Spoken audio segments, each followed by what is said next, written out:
here is a little introduction to me, and I think this paints a very accurate picture of me. So about 3-4 years ago, I did a master's in human nutrition, and I graduated as an associate registered nutritionist with the Association for Nutrition. So, and I've been doing various healthy lifestyle and behaviour change, weight loss projects across the UK since then. On the right, you can see my passion for sprinkled donuts. And this is basically just to show that I'm not the kind of, often what you see on social media, that you have to have this perfect diet all the time. I do eat stuff that you tend to see as bad. And I don't label foods as good and bad. I want to have a sprinkled donut every now and again. And that's okay. And that's what I'm going to be talking about today, how to, I suppose, achieve that balance. So I don't think this is going to fit into the Mac, apologies, mate. Okay. All good. That's fine. Sorry. That's fine, don't worry. So I could stand here and tell you loads about why you should eat healthy, but I'm not going to do that because actually I think the issue isn't knowing what to eat. We probably all know how, well, that we should be eating healthy. We do have a good idea that actually, yeah, we need to be improving our diets. So I'm not going to tell you that you should. What I want to focus on today is how, and actually some of the barriers that get in the way sometimes, and just a few, well, quite a lot on screen here. So I tried to eat healthy, but I just don't have the time. It's too expensive. I don't enjoy cooking. I'm just not a good cook. It's difficult with my dietary needs. I can't eat gluten. I've got certain allergies. There's no good shops near me. And so these are all barriers, and they're all very valid, okay? They're not excuses, they're reasons. I find myself facing some of these quite regularly, okay? And that's okay. We're gonna face them. It's what we do next that matters. When we face these barriers, we find ourselves going, I just don't have the time. How can we carve out a little bit more time? How can we save time elsewhere? If there are no good shops near me, could I try shopping online this week? If I just not to cook, just tell you a little story. When I was in first year of university, I was the guy that would put his pot noodle under the hot tap until it was hot, and that would be my dinner. Okay, so I promise you, you can go from that to being a decent cook, okay? Maybe it's also want a social life. Maybe we can make our social life based more around healthy lifestyles and eating healthy. Come to more social wellness club events, okay? So what I'm saying here is that there are loads of barriers, and I get that, and that's fine, but it's what we do next, how we go around them that really matters, and that's what I want to focus on today. So before I dive into some specific tips and tricks, I do want to cover what I think should be on our plates. What is a healthy diet? And I've already spoken to some of you today about how there's so much conflicting information online, and nowadays it's so difficult to know what we should be eating, okay? And that is one of the banes of my life. It is so difficult to stay on top of everything, all the latest trends, all the different conflicting bits of information. So what I want to do is I want to break it down, super simple. There are some key core characteristics of a healthy diet that if you stick to, you're going to be miles better, okay? They're not very exciting, they're not very sexy, but they will make a huge difference, okay? Who here is getting their 5 a day? Put your hand up. Every day. It's about half, I'd say. That is something that I can promise you is going to have a huge benefit on your short-term and long-term health, well-being and longevity, okay? More fruit and veg, fiber, vitamins, minerals, phytonutrients, really good for you. Can we just focus on that for now, okay? And I'm going to come back to all of these as we go through today. Next one is variety, okay? Not just having chicken, rice and broccoli every single day, okay? Even though it might be clean, whatever that means. But you want a bit of variety. Healthy fats, get your omega-3s, get your unsaturated fats. Different sources of complex carbohydrates, okay? Looking at your different protein sources, plant-based and animal-based, okay? You don't need to stick to any one particular diet, okay? You've got to find what works for you. And actually that leads to my final point. Your perfect diet is going to be unique to you. What your perfect diet is going to be different for your perfect diet. It's going to be different for your perfect diet. You need to work out your own system, your own formula. You need to run little experiments to find what's going to work for you. And don't get frustrated when it doesn't go wrong. Just go back to the drawing board. Okay, this is going to work for me. That's not. What variety you have, how often you have your, I forgot the less processed foods one. So that third point there, like I said with the donuts, you don't need to cut out anything. You don't need to cut out ultra processed food. But moving towards a less processed diet is going to be really key for you, okay? So moving towards fresher foods, even frozen or tinned foods, again, can be cheap, quick alternatives, slightly less processed than the ultra processed foods that we have nowadays.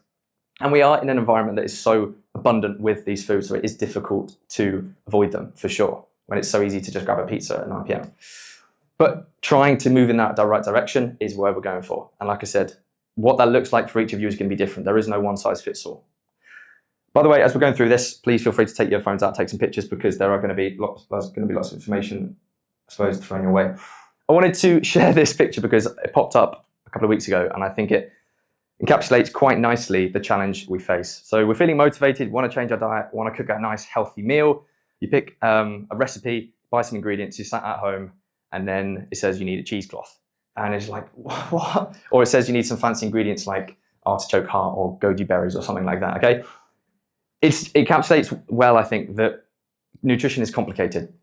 And nowadays it's so easy to overcomplicate it. We can get in our own ways and it's difficult to know what's right because of what's online. So what I want to do today is really simplify it down. It's going to be quite boring, mundane at times. I'm going to be talking about Tupperwares. It's going to be basic, but that's what matters. And it's the things you do, the small things you do every day that are going to really allow you to build up that confidence, momentum with your healthy eating, rather than completely changing your diet straight away and then giving up in a month and being back at square one. So there we go. I want to try and make it super simple for you guys. Like I said, Tupperwares. The first thing I want us to talk about is that actually one of the best ways to eat healthy is by cooking more food at home. Generally, food we cook at home is healthier than food we buy outside. Not always, of course, but trying to cook more from scratch at home is going to be beneficial for us, and it's going to allow us to get that variety. It's going to get that less processed food, okay? First thing is set up your kitchen, okay? So many times we get frustrated and we feel cooking takes so long, and it's because we've got a really crap frying pan that takes so long to cook because it always sticks to the bottom, and then you have to soak it for 3 days, and then it just becomes a big faff. So can you invest in some good equipment, sharp knives, a good mixing bowl? And there's nothing fancy on there. Maybe a slow cooker, air fryer, or a crock pot. You can get them 20, 30 quid off Amazon, and they're going to save you so much time, okay? 20, 30 quid, that's a cheap night out, and you're going to save a lot of time and be benefiting yourself because of that. In the pantry, I don't know who in London has a pantry, but you call them pantry foods. So making sure you've got all the basic ingredients for a nice, quick, healthy, tasty meal at home. Doesn't need to be anything fancy. All of these foods last for months and they're going to be fine.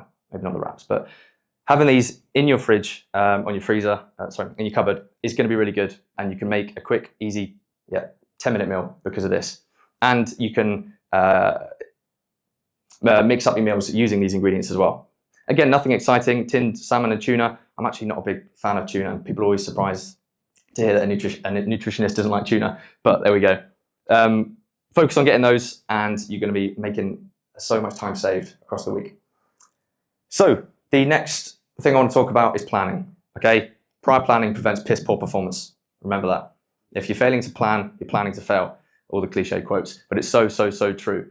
So how do we actually remember what gets in the way? Often we just forget. We wait for 30 minutes to actually plan some food, to plan our meals. Can you carve out some time in advance? I'm planning to plan. So I know on Thursday after work, I've got 30 minutes, or Sunday morning, I've got 30 minutes. I'm going to sit down and I'm going to plan my meals for the week, okay? So put that in your diary, put that in your calendar. Don't leave it to chance. And you're going to save so much time and energy and money probably by planning. Next thing is finding that inspiration. You sat down on that Sunday morning, on that Thursday, whenever it is, and you want to plan some meals. And you're thinking, what on earth am I going to cook? Your blank canvas, your brain produces nothing. So that's a great time to have some inspiration there ready for you. Maybe it's some social media accounts that you found. Maybe rather than scrolling on TikTok when we're on the tube, we're looking for some nice accounts that we can follow and we're saving some good recipes. Can we buy some healthy, some nice cookbooks? I know Tesco's online, you can pick certain recipes and then add them to the ingredients directly to your cart. Again, a nice easy way to make that efficient. You can maybe use a meal kit delivery service like HelloFresh or Gusto. Okay, maybe you don't need that all the time. Can you do that? Have those meals 3-4 days a week, or do 1 month on, 1 month off. I know they do a 50% discount, so you can sign up with a different account each time, save some money that way, okay? Get that inspiration. Then write it down. I can't tell you how many times I've gone to the shop without a list. I got 5 things I didn't need and forgot the 2 things I did, okay? So put it down on paper or put it down in your notes phone, the phone app on your notes. So that's really key. And there's a few reasons for that. 1, I'm going to forget less. 2, when I am, I don't know, a month, 2 months down the line, or a year down the line, I've got a list of really healthy, enjoyable meals that I've cooked before. And again, I can use that as inspiration. On that list, also make sure you're writing down your plan Bs, okay? Making sure that if you know for that one evening, you're not going to be able to cook, you've got a healthy ready meal in your freezer ready to go. You're planning your snacks, you're planning things that might go wrong, making sure all that fruit is on that list as well. So get it all down on paper. Also, when you're writing it down, make sure you're checking your cupboards, okay? Because I can't tell you how many times, again, I've ordered something thinking I've not got it, and then I'll buy it again, put it in the cupboard and go, oh, I've already got that. I once bought 3 rosemaries in a row, so my food all now tastes of rosemary, but I like it, it's good for you. Finally, learn how to mix it up. The goal is to get a few key core recipes that we can do with our eyes closed, okay? Get those down, it's not very exciting perhaps, but get those down, get those perfect, and then start to add a bit of variety, mix it up basically. And I've got some ideas of how to mix it up in a second, but that's how you can get that variety, by swapping in different protein sources, different carbohydrate sources. Let's say I've made a batch cook chili con carne on the Sunday. On the Monday and Tuesday, I'm gonna have it with rice, maybe on Wednesday with tacos, Thursday jacket potato, maybe with a salad on Friday. So I'm getting that variety there from one meal. So just some ideas. I'll let you take a picture of that because there's quite a lot on there, but I wanted to just chuck loads of information at you. And so you've got some Instagram inspiration at the bottom. These are accounts I really, really like and would recommend. Loads of great ideas. Simple, again, quick, cheap, effective. I would recommend them. Some meal inspiration, pick 5, get really good at them, master them, and then try a new 5. Mix them up with different carbohydrates. Again, we often just forget that there's different carbohydrates exist. When's the last time you cooked with orzo? It's a really good rice alternative or pasta alternative. Different ways of having your potatoes. I'm a big fan of garlic mash. When's the last time you mixed it up in a different way? Just get a little bit inspired and excited about your food again. And then mixing up your proteins. Doesn't always have to be chicken and rice.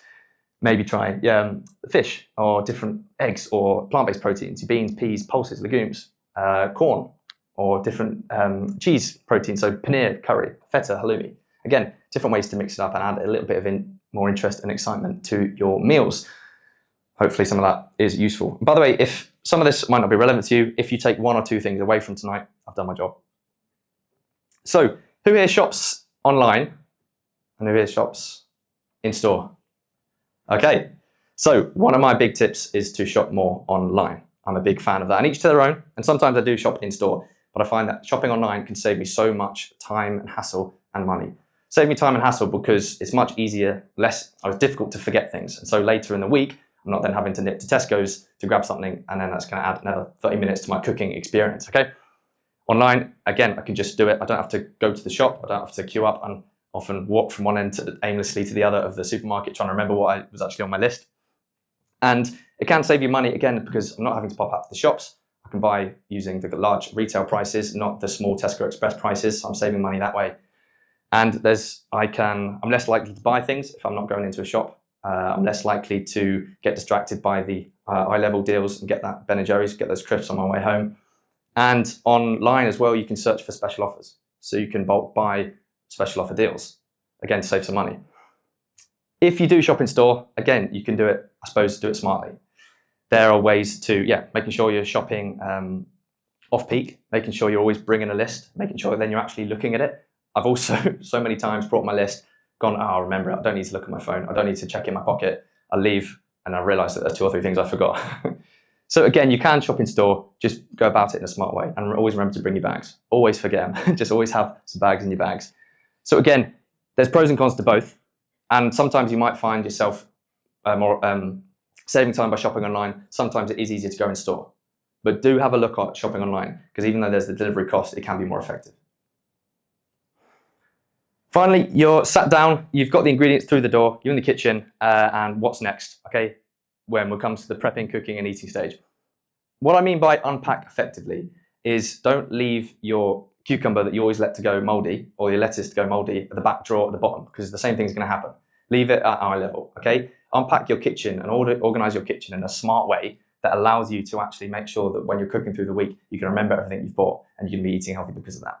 Hopefully that makes sense. Learn to multitask when you're cooking your meals. And again, this comes down to planning, making sure that we've planned the right meals.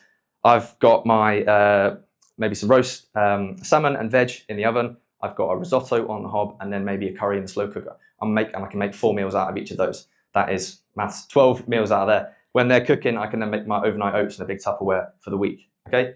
That's 16 meals I've got in the space of 2 hours. Yes, multitasking can be difficult and I've definitely been there where I've burnt loads of stuff. But if I'm designating 1.5 hours, 2 hours on a Sunday to that and slowing the process down so I'm less likely to burn it, then I'm actually saving myself 2-3 hours during the week.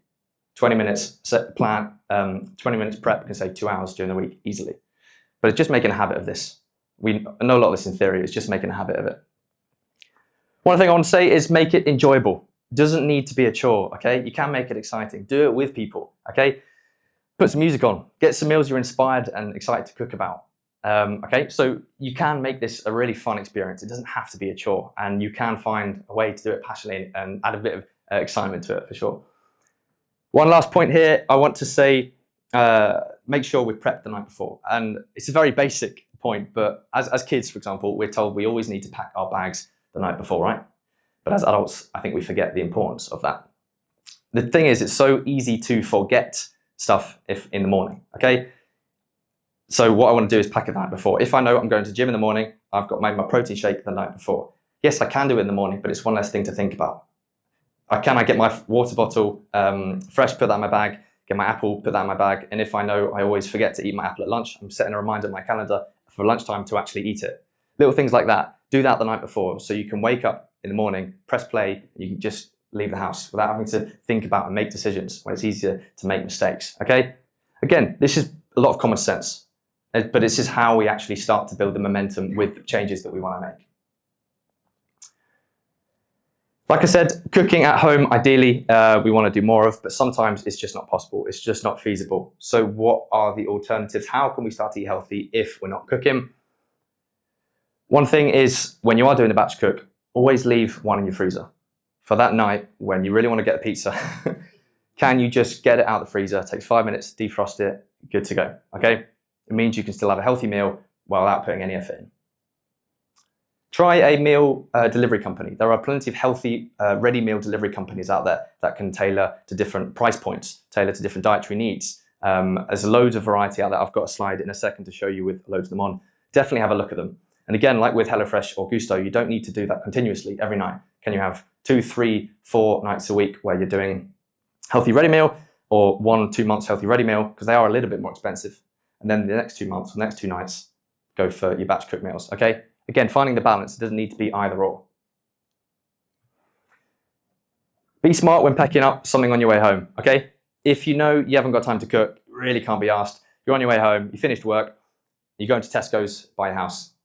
On the way home, don't sit there and scroll through TikTok. What you should do is plan your meal so that when you get to the aisle in Tesco's, you're not thinking, all right, what am I gonna make?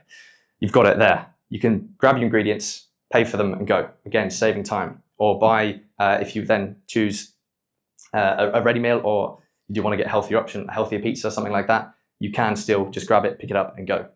So use that time effectively. And equally, if you do get a takeaway, you don't need to go for the meat feast. Okay, sometimes you want to just indulge a little bit, but you can still make healthier choices if you do get a takeaway. Can you get sushi? Maybe slightly lighter option. Or if you do get a pizza, get one with a bit more veg on it. If you do get a pizza, don't get the garlic dip, which in and of itself is about 600 calories, okay? Little ways to make the whole process a little bit healthier. And one thing I want to say as well is, if something's gone wrong earlier in the day and you're not in the mood, you indulge a little bit at lunch or your afternoon snack, okay? Just because something's gone wrong, don't let the whole day be a write-off, right? Just because, a good analogy is, just because you pop one tire, you're not going to pop the rest. You can still bring the day back. You can still make it a good day nutritionally, just because, even though you've made one little mistake. Does that make sense? So, yeah, here's just some ready meals that come delivered. Some really good companies, and there's loads more popping up, especially this one stocked. It's quite a clever idea, actually. It's just for example, the curry or the chili con carne, not the carbohydrate. And it comes in these really efficiently stacked blocks. So yeah, check those out.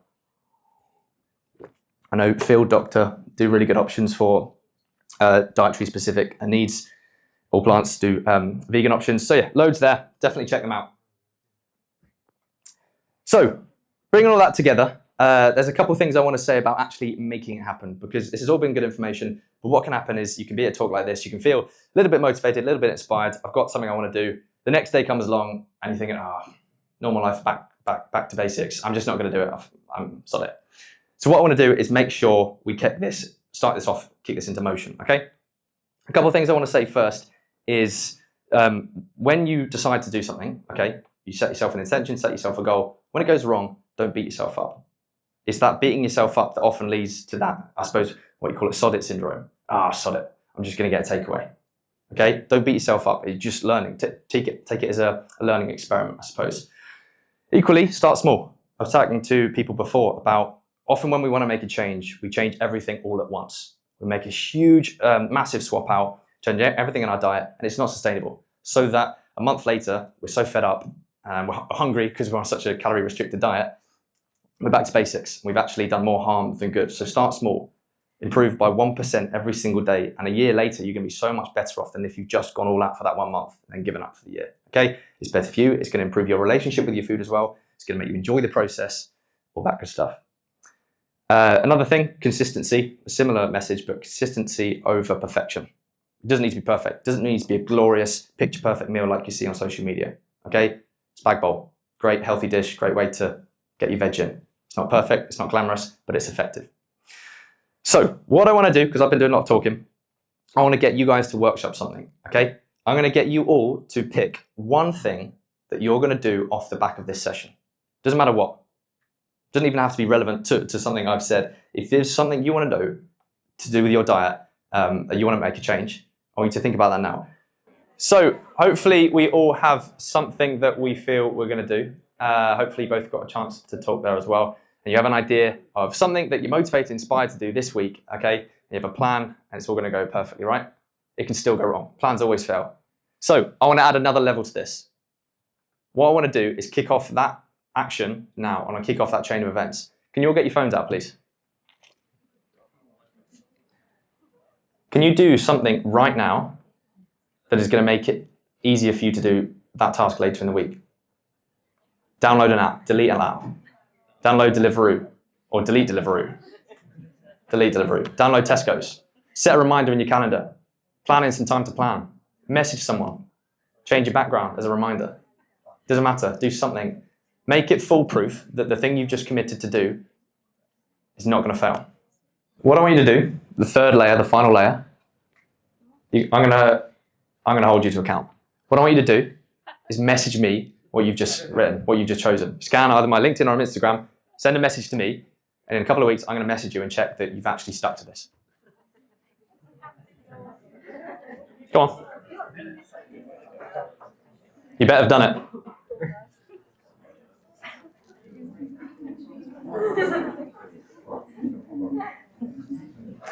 And so that's the kind of message here. It's we know what we want to do. How do we actually do it? What tips and tricks can we use to actually set our intentions into actions? Get people involved, make it enjoyable, keep it simple, and you're going to be doing yourself a huge favor. That is it from me. I want to see all those messages, but that's it. Thank you very much. Please do get in touch or find me afterwards for a chat.